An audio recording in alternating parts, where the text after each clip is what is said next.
네, 말씀 함께 찾아보겠습니다. 말씀은 출애굽기 14장 1절에서 14절까지 말씀입니다. 출애굽기 14장 1절에서 14절까지입니다. 저 여러분이 교독하고 마지막 절 함께 읽겠습니다. 여호와께서 모세에게 말씀하여 이르시되 이스라엘 자손에게 명령하여 돌이키사 바다와 막도 사이에 비하히롯하고 바알스보스과 늑변 바닷가에서 장막을 치게 하라. 바로가 이스라엘 자손에 대하여 말하기를 그들이 그 땅에서 멀리 떠나 광야에 갇힌 바 되었다 하리라. 내가 바로의 마음을 완악하게 한즉 바로가 그들의 뒤를 따르니 내가 그와 그의 온 군대로 말미암아 영광을 얻게 애굽 사람들이 나를 여호와인 줄을 알게 하리라 하심에 우리가 그대로 행하니라. 그 백성이 도망한 사실이 애굽 왕에게 알려지매 바로와 그의 신하들이 그 백성에 대하여 마음이 변하여 이르되 우리가 어찌 이같이 하여 이스라엘을 우리를 섬김에서 놓아 보내었는가 하고 바로가 곧 그의 병거를 갖추고 그의 백성을 데리고 갈새 선발된 병거 600대와 애굽의 모든 병거를 동원하니 지휘관들이 다 거느렸더라. 여호와께서 애굽 왕 바로의 마음을 완악하게 하셨으므로 그가 이스라엘 자손의 뒤를 따르니 이스라엘 자손이 담대히 나아갔음이라. 애굽 사람들과 바로의 말들 병거들과 그 마병과 그 군대가 그들의 뒤를 따라 바알스본 맞은편 비하히롯 곁 해변 그늘이 장막 침대에 미치니라. 바로가 가까이 올 때에 이스라엘 자손이 눈을 들어 본즉 애굽 사람들이 자기 뒤에 이른지라. 이스라엘 자손이 심히 두려워하여 여호와께 부르짖고 그들이 또 모세에게 이르되 애굽에 매장지가 없어서 당신이 우리를 이끌어내어 이 광야에서 죽게 하느냐 어찌하여 당신이 우리를 애굽에서 이끌어내어 우리에게 이같이 하느냐. 우리가 애굽에서 당신들에게 이른 말이 이것이 아니냐. 이르기를 우리를 내버려 두라. 우리가 애굽 사람을 섬길 것이라 하지 아니하더냐. 애굽 사람을 섬기는 것이 광야에서 죽는 것보다 낫겠노라. 모세가 백성에게 이르되 너희는 두려워하지 말고 가만히 서서 여호와께서 오늘 너희를 위하여 행하시는 구원을 보라.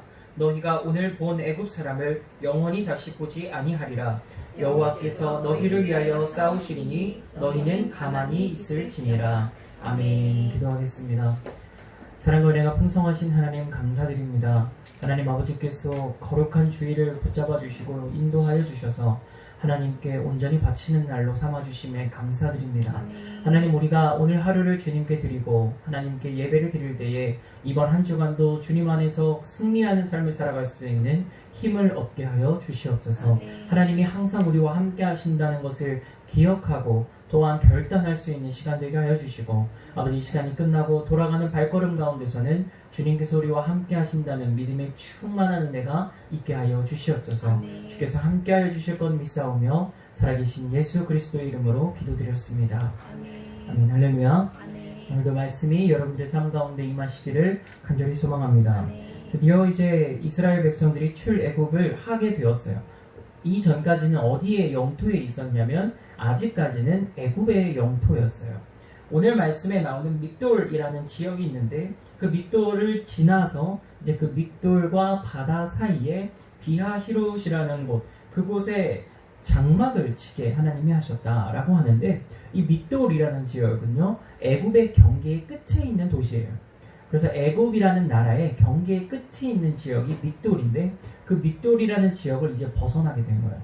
한마디로 이스라엘이 진정으로 애굽 땅을 이제 막 벗어난 것입니다. 그 이전까지 아직은 이스라엘은 애굽 땅에 거했던 거예요. 그 애굽 땅에 거하던 이스라엘이 이제 그곳에서 벗어나서 홍해를 앞에 두고 장막을 치게 됩니다. 그 장막을 치게 되는 배경은 하나님께서 이제 여호와께서 모세를 통하여 말씀하셔서 장막을 친 건데 이 장막을 이곳에서 장막을 치다라는 단어는요 하나라는 히브리어로 원래 원어로는 쓰일 때 이게 진을 치다라는 말이에요. 그러니까 진을 치다라는 말은 뭐냐면 전쟁을 나갈 때 아니면 백성들이 어딘가에 이렇게 전쟁을 할 때에 진을 친다는 건 공격에 대비하는 것이거든요. 전쟁을 준비하는 거예요. 그러니까 그곳에서 진을 쳐라. 이곳에서 우리는 진을 칠 것이다 라는 것은 거기서 한 차례의 전쟁이 있을 것이다 라는 것을 내포하고 있는 말이라는 거예요. 그러니까 한마디로 그곳에서 장막을 쳐라 이 얘기지만 결국 그 장막은 진을 치라는 말로 아직은 왜냐면 십계명도 없고 법궤 아무것도 없어요. 장막이 성막이 없을 때란 말이에요. 한마디로 이때의 장막은 말 그대로 이 사람들이 거주할 공간, 음악을 치는 것을 의미하고 또한 나무들을 끌어다가 모아서 그것들로 방어막을 치고 그것으로 이제 성벽을 쌓을 수는 없으니까 그것을 방어할 수 있는 것을 갖춘 다음 그곳에서 머물러라 이 얘기예요. 그런데 이것을 만약에 중국의 유명한 사람들, 중국의 병법가들, 예를 들어서 예전에 우리가 흔히 들어보는 제갈량이라든지 아니면 뭐 사마천이라든지 뭐 이런 사람들이 있어요. 중국의 병법가들 아니면 우리나라에서 똑똑하다고 하는 사람들한테 이 이야기를 전해주면 다 웃을 거예요. 왜 웃냐면 어떤 장수도요 죽음을 각오하지 않은 이상 뒤에 바다가 있는데 진을 치는 장수는 없습니다. 전투를요 절대 뒤에 바다가 있는 상태에서 하지 않아요. 왜냐하면 기본적으로 전투는요 자신들이 질 생각을 하고 하는 것이 전투예요. 전쟁은 자신들이 질 생각을 해야 해요. 그러니까 졌을 때 어떻게 할 수 있을까? 그럼 이번 전투는, 왜냐하면 전쟁은 끝난 것이 아니니까 이번 전투는 그럼 어떻게 할 것인가에 대해서 생각해 볼 때에 이 전투를 벌일 때에 퇴강로를 항상 마련해놔요. 어디로 만약에 이곳에서 패퇴하게 되면 무슨 일이 일어날지 모르니까 이곳으로 도망쳐라. 도망갈 길을 만들어 놓는단 말이에요. 근데 오늘 말씀을 보면 도망갈 길이 없어요. 뒤에는 바다예요. 앞에는 애굽 땅입니다. 그럼 애굽에서부터 병사들이 오면은 뒤로 갈 수밖에 없어요. 아니면 그곳에서 땅으로 꺼지거나 하늘로 솟아야 되는데 그런 방법 말고는 공격을 받았을 때 도망갈 길이 없는 거예요. 바로 그곳에 하나님이 장막을 치라 하십니다. 그곳에 하나님이 딱 그곳을 정하셔서 거기서 장막을 쳐서 거하라라고 얘기를 합니다. 하나님이 그렇게 이야기를 하시는데 놀라운 일입니다. 왜 그곳에 지혜로우신 하나님께서 그곳에 장막을 치게 하셨는가? 이스라엘 사람들은요 처음에는 애굽 사람들이랑 전쟁을 할 거라고는 생각도 못했을 거예요. 애굽 사람들이랑 싸워야 된다는 생각을 아예 못했을 거예요. 왜 그러냐면 애굽의 10가지의 재앙을 눈으로 보았고 그 10가지 재앙을 통해서 바로가 항복한 걸 봤거든요. 그러니까 그 사람들이 왜 또 우리를 찾아오겠는가? 이스라엘 사람들은 처음에 그것에 대해서는 의심하지 않았을 거예요. 그런데 바로 왕이 왜 마음이 뒤틀리기 시작하는가? 5절 말씀에 그 백성이 도망한 사실이라고 하는데 바로가 듣기로는 어떤 지금 상황이냐면 이스라엘 사람들이 간 지가 꽤 됐어요. 지금 애굽 땅에서 그 고센 땅에서 벗어난 지가 꽤 됐단 말이에요. 그럼 꽤 됐으면 이미 지금쯤이면 자기 생각으로 블레셋이랑 전쟁을 하고 있어요. 맞아요. 이 바로 왕이 생각하고 있을 때는 지금쯤이면 블레셋 애들한테 다 죽었겠지. 아니면 블레셋을 물리치고 저기서 어떻게 됐겠지. 이 생각을 하고 있었는데 이스라엘 첩보를 통해서 들으니까 이스라엘 사람들이 그쪽으로 간 게 아니라 저 밑에 고립된 지역으로 갔다는 거예요. 그 이스라엘 우리가 지도를 잘 봐야 되는데 이스라엘이 지금 향한 곳이 어디냐면 애굽 땅이 이렇게 있으면 애굽 땅과 여기에 반도가 하나가 있고 여기 반도가 하나 있고 여기 이스라엘이 여기 위에 붙어 있는 거예요. 이 반도가 있는데 이것이 이 반도로 들어가는 지금 길목인 거예요. 이스라엘. 여기는 고립된 지역이에요. 광야밖에 없어요. 여긴 광야밖에 없는 지역이에요. 갈 의미가 없는 곳입니다. 척박한 땅이에요. 그냥 사막입니다. 아무것도 없어요. 그러니까 거기 갈 이유가 없는 거예요. 아무 젖줄이 없습니다. 강가가 없어요. 거기. 그러니까 이스라엘 사람들이 걸로 가면 다 당연히 걸로 가면 다 죽게 생기고 다 망하게 되는 거예요. 근데 바로가 보니까 아니 왜 저쪽으로 안 갔지? 무슨 얘기를 듣냐면 이스라엘 사람들이 광야에서 고립되었더라 이런 얘기를 들어요. 그리고 이스라엘 사람들이 그냥 나간 게 아니라 애굽 사람들을 통하여서 애굽 사람들의 은과 금의 폐물을 다 가지고 가고 심지어는 이스라엘 사람들 속에서 애굽 사람들조차도 같이 나갔다는 거예요. 그러니까 이 얘기를 들으니까 바로가 마음에 욕심이 생기기 시작하고 마음속에 저것을 어떻게 하면 좋을까 생각을 하다가 마음이 다시 돌이켜지게 되는 거야. 안 되겠다. 다시 가서 잡아보자. 어차피 그들이 그 길로 가게 되면 광야에서 다 죽을 텐데 어차피 그럴 것을 그럼 내가 가서 어떻게 잘하면 데려올 수 있겠다. 이런 생각을 하는 거예요. 그래서 병거를 가지고 이제 갑니다. 병거를 가지고 바로가 출발하게 되는 거예요. 그래서 그것이 이제 가시거리까지 왔어요. 눈에 보이는 지경까지 온 거예요. 그 모든 전쟁이라는 게요. 이 당시의 전쟁은 지금처럼 자 지금부터 1시간 뒤에 뭐 미국으로 가서 미국에다가 전투기를 타고 미국으로 가서 거기다 미사일을 뿌리면 하고 1시간 만에 바바바바 뿌리고 다시 1시간 만에 돌아오고 이런 게 아니에요. 뭐 지금부터 전쟁합니다. 저 북한에다가 뭘 미사일 쏘세요. 이렇게 하다가 바바바바방 쏘고 바바바바방 쏘고 막 3일 만에 끝났다 이런 전쟁이 아니에요. 고대의 전쟁은 뭐냐면 기본적으로 그곳까지 가는 시간이 걸려요. 그러니까 바로가 아무리 거기서 여기까지 말 병거를 타고 막 달린다고 쳐도 좋게 하루 이틀 3일은 걸릴 거예요. 거기서 아무리 빠르게 달려간다고 해도. 왜 우리나라 그 조그만 우리나라도요. 서울에서 부산까지 한 번에 말을 타고 못 가요. 그래서 그 말들을 중간중간에 교체하는 그러한 곳이 있습니다. 그러한 곳을 만들어놔요. 그래서 말을 타고 가다가 중간에 그 말을 쉬게 하고 새로운 말을 타고 내려가고 또 쉬게 하고 새로운 말을 타고 내려가요. 그런 것처럼 아무리 그 애굽의 그 철병거가 아무리 뛰어나다고 해도요. 고대 시대요. 4,000년 전입니다. 거의. 4,000년 전이면 말도 안 되는 시대예요. 여기까지 오는데 엄청나게 힘듭니다. 여러분들 말을 한번 타보셨나요 혹시? 저 제주도에 가서 타봤는데 말을 되게 힘들어요. 그 말을 타고 여기 한 바퀴 이거 도는데 진짜 힘들어요. 엉덩이도 아프고요. 허벅지가 일단 엄청 당깁니다. 그래서 옛날 사람들이 허벅지가 발달했다. 말 타고 다니는 사람 발달했다는 게 말을요 탔을 때 허벅지로 착 잡고 있어야 돼요. 허벅지로 말을 탁 잡고 있어야 돼요. 그래야 안 떨어집니다. 그래서 허벅지 근육이 엄청나게 발달했다고 옛날 사람들은. 근데 그 아무리 훈련된 군사들이어도 거기까지 오면 지칩니다. 그럼 지쳐서 이제 바로 공격할 수 없어요. 그 지친 몸을 이끌고 가서 싸우면 100점 100패입니다. 무조건 져요. 그러니까 바로가 이제 그곳에서 이스라엘의 군영이 보이니까, 이스라엘의 진영이 보이니까, 야, 쟤는 왜 바보같이 저기서 진영을 쳤냐? 도망갈 데도 없는데 쟤는 이제 도관에 든취다 하고 그곳에서 진을 치는 거예요. 바로 공격하는 게 아니라 진을 쳐놓는 거예요. 그래서 바로가 진을 딱 쳤습니다. 그리고 진을 치고 당연히 횃불도 피우고 이제 엄청난 군세를 보였겠죠. 그걸 보니까 이스라엘 사람들이 두려워지기 시작하는 거예요. 아, 우리가 다 죽겠구나.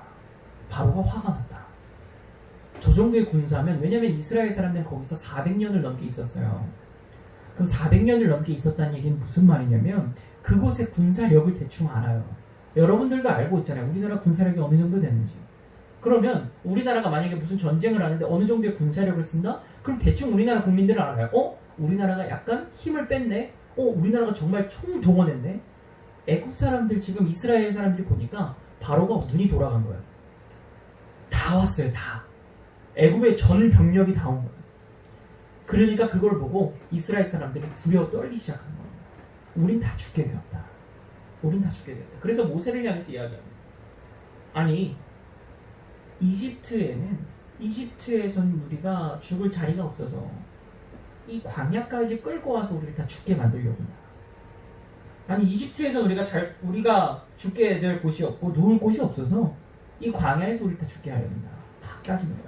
이게 이스라엘 사람들의 광야에서 10번의 반역 중에 가장 처음 반역이에요. 이 반역부터 시작하는 거예요. 이게 처음의 반역이에요. 총 10번을 모세에게 대항하거든요. 이스라엘 사람들이. 그 10번 중에 가장 시작이 바로 여기에서 일어나게 돼요. 홍해 앞에서. 사람의 막다른 길에 가게 되었을 때, 인생이 정말 어려움을 당하고 정말 궁지에 몰려있을 그때 모세를 향해 반역을 하는 거예요. 자, 그때 어떻게 합니까? 모세가 하나님께 또 기도하며 어떻게 이야기를 합니까? 너희는 13절입니다. 우리 같이 읽을까요? 모세가 백성에게 이르되 너희는 두려워하지 말고 가만히 서서 여호와께서 오늘 너희를 위하여 행하시는 구원을 보라. 너희가 오늘 본 애굽 사람을 영원히 다시 보지 아니하리라. 14절입니다. 여호와께서 너희를 위하여 싸우시리니 너희는 가만히 있을지니라. 아멘. 할렐루야. 지금 놀랍습니다. 하나님께서 그 이스라엘 사람들에게 바라는 것은요, 가만히 있는 거라는 거예요. 그 자리에 가만히 있는 거예요. 참 그것이 놀랍습니다. 우리는 이 가만히 있는 이 영성에 대해서 깊이 있게 묵상해 볼 줄 알아야 돼요. 성경에 수많은 사람들이요, 가만히 있었어요. 정말 가만히 있었습니다. 한마디로 이것은 무엇이냐면 기다림이고, 하나님의 뜻이 이 땅 가운데 이루어지기를 기다리는 그 가만히 있습니다. 한마디로 이것은 믿음의 증거이고 믿음의 표현이며 믿음의 가장 완고한 우리가 보여줄 수 있는 하나님 앞에 응답이라고 하는 거예요. 할렐루야. 네. 우리가요, 이 말씀을 보는데 생각나는 인물이 있더라고요. 누구냐면 이삭이에요.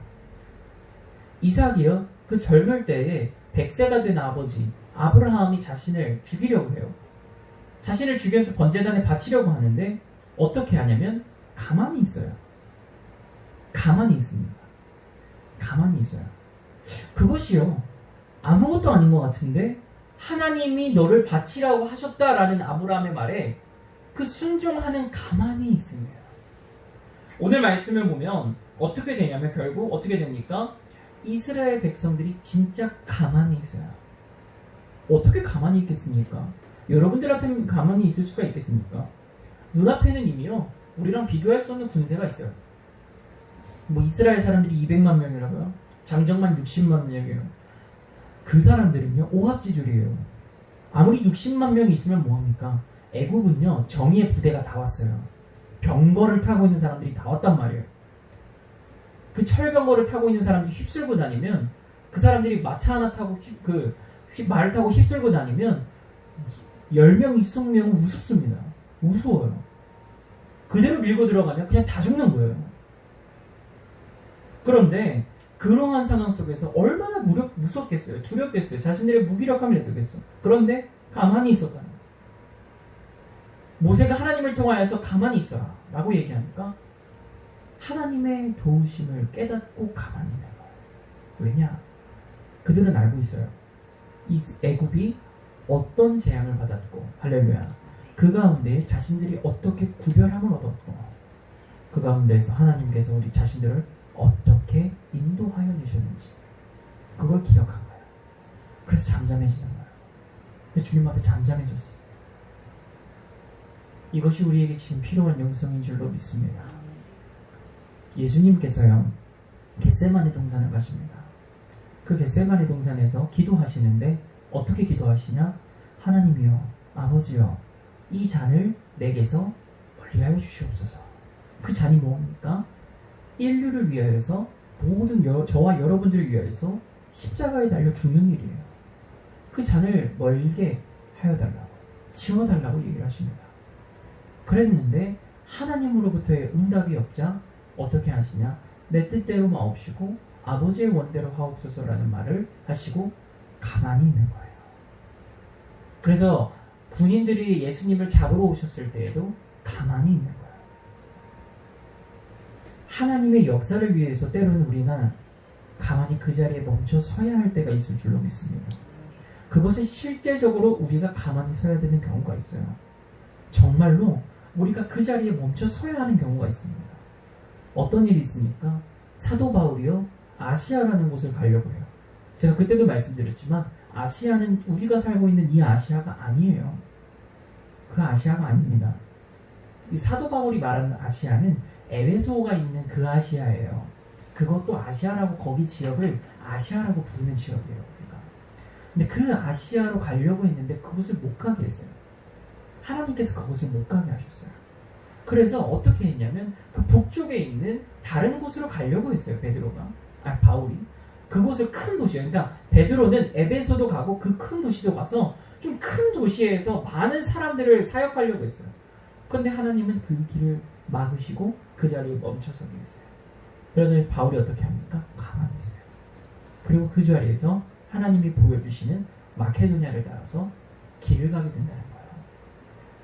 어떻게 가만히 있습니까? 왜 가만히 있습니까? 무엇이라고 가만히 있습니까? 왜 당장 눈앞에 당연히 지금 움직여야 되는 상황인데, 당연히 뭐라도 하나 만들어서 하나라도 더 만들거나 도망칠 궁리를 해야 되는데 어떻게 가만히 있습니까? 그때 여러분들이라면 그럴 수 있겠습니까? 여러분들 앞에 산적한 문제가 있어요. 당장 이 일을 해결하지 않으면 안 될 것 같아요. 그래서 여러분들이 수단과 방법을 다 동원해서 합니다.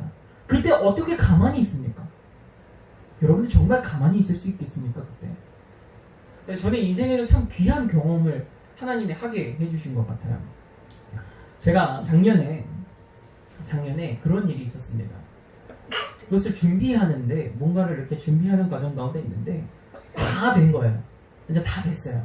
모든 문제가 다 해결됐어요. 그래서 와, 이게 진짜 하나님의 은혜다. 원래 안 되는 건데 다 해결이 된 거예요. 그래서 진짜 하나님의 은혜다, 감사하다 그랬어요.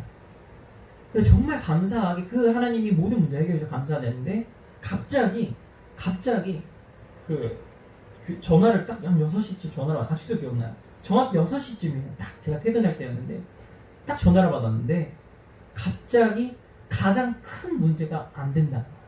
전화가 왔어요. 근데 그 전화가 왔을 때 제가 순간 머리가 멍해졌어요. 왜냐면 제가 해결할 수가 없어요.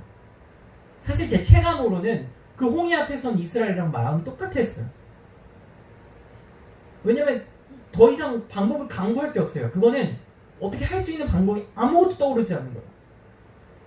그리고 별 생각이 다 들었습니다. 정말 그때 어떻게 해야 되지? 이걸 어떻게 해야 되지? 막 전화번호 목록부를 막 계속 봤어요. 이걸 누구한테 도와달라고 그러지? 이걸 어떻게 해야 되지? 막 찾아보는데 답이 없는 거예요. 근데 그때 어떻게 합니까? 주님 생각하는데 일단은 이거 안 되겠다 하고 지하 예배당으로 내려갔어요. 예배당으로 내려가서 주님 제가 죽게 됐습니다 하고 기도한 거예요. 이게 어떻게 된 일입니까? 왜 갑자기 이런 문제가 벌어집니까? 그렇게 기도하니 눈물이 쫙 나는 거예요. 눈물이 쫙 나는 거예요. 그것을 그때 그 감정을 느꼈는데 내가 지금 어떻게 해야 될지 그런데요, 그때 하나님이 제가 아동부 아이들에게 설교했던 내용을 보여주기 시작하는데 제가 그렇게 설교했던 거예요. 하나님께 기도하는데 우리의 상황이 아무것도 바뀌지 않을 수가 있습니다. 우리의 상황이 아무것도 바뀌지 않는다. 그럴 때가 있다. 그런데 그때에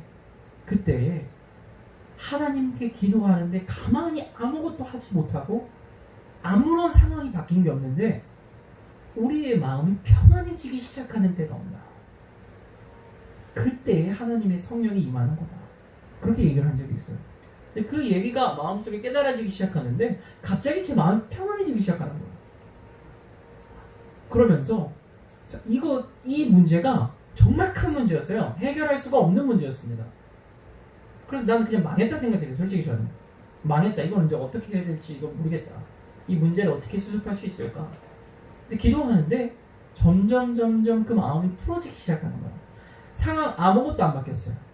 아무것도 바뀐 상황 하나도 없었어요. 근데 1시간 정도 기도하는데 그 마음이 풀리기 시작하는 거야.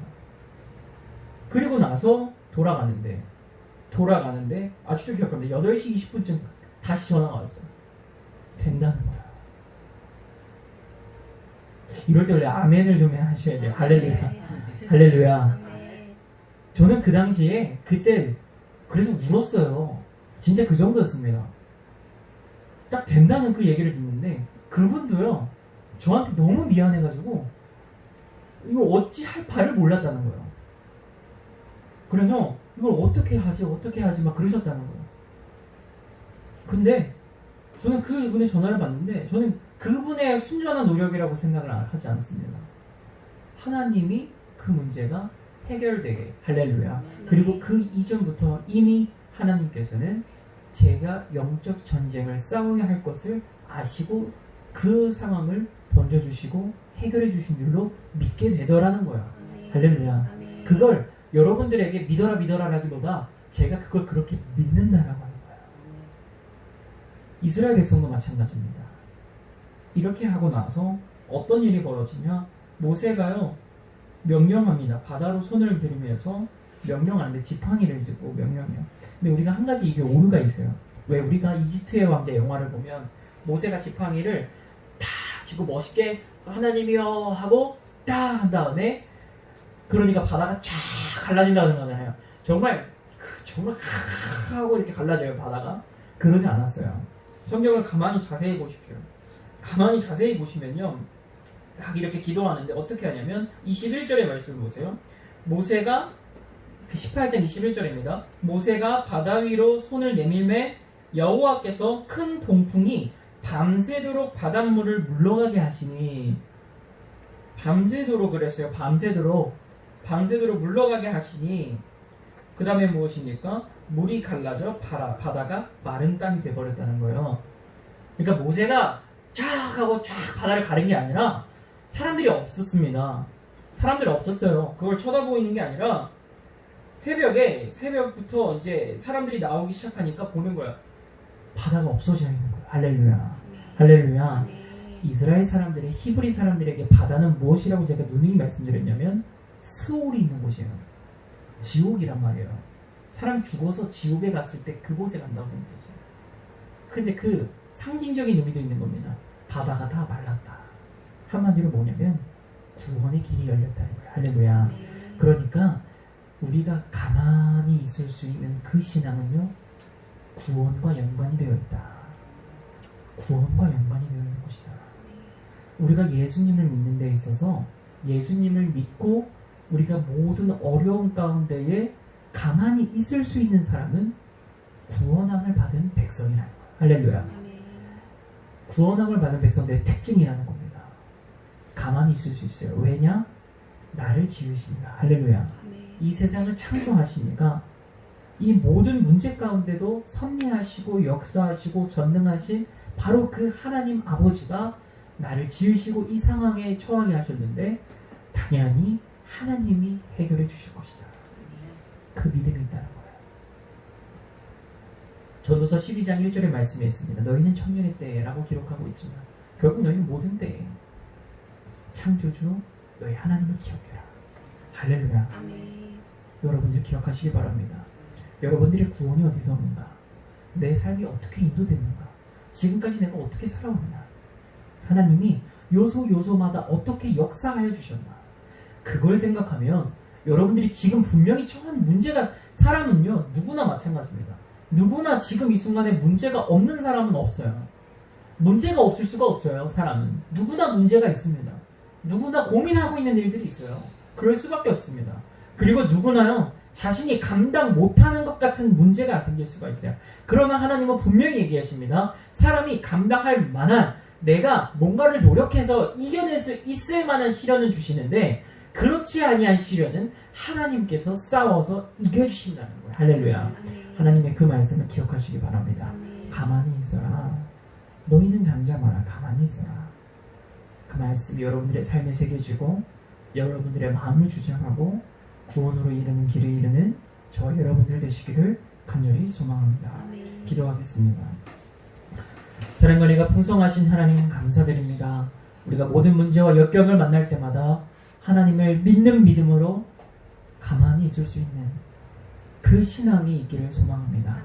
우리는 분주하여서 마음이 조급하여서 이 문제를 어떻게 해결할 수 있을까? 이 문제를 어떻게 해야 할까 고민하고 있는데 그런 것이 아니라, 그런 삶이 아니라 그때에 오히려 주님을 생각하며 창조주 하나님을 기억하며 가만히 있을 수 있는 신앙이 있게 하여 주시옵소서. 그 믿음이 있는 이 자리에 모인 모든 주님의 분깃 백성 되게 하여 주시옵소서. 주께서 함께하여 주실 것 믿사오며 살아계신 예수 그리스도 이름으로 기도드렸습니다. 아멘. 하늘에 계신 우리 아버지여, 이름이 거룩히 여김을 받으시오며 나라가 임하옵시며 뜻이 하늘에서 이루어진 것 같이 땅에서도 이루어지리이다. 오늘날 우리에게 일용할 양식을 주옵시고 우리가 우리에게 죄 지은 자를 사하여 준 것 같이 우리의 죄를 사하여 주옵시고 우리를 시험에 들게 하지 마옵시고 다만 악에서 구하옵소서. 나라와 권세와 영광이 아버지께 영원히 있사옵나이다. 아멘. 감사합니다. 우리 하나님 앞에 영광의 박수 올리겠습니다.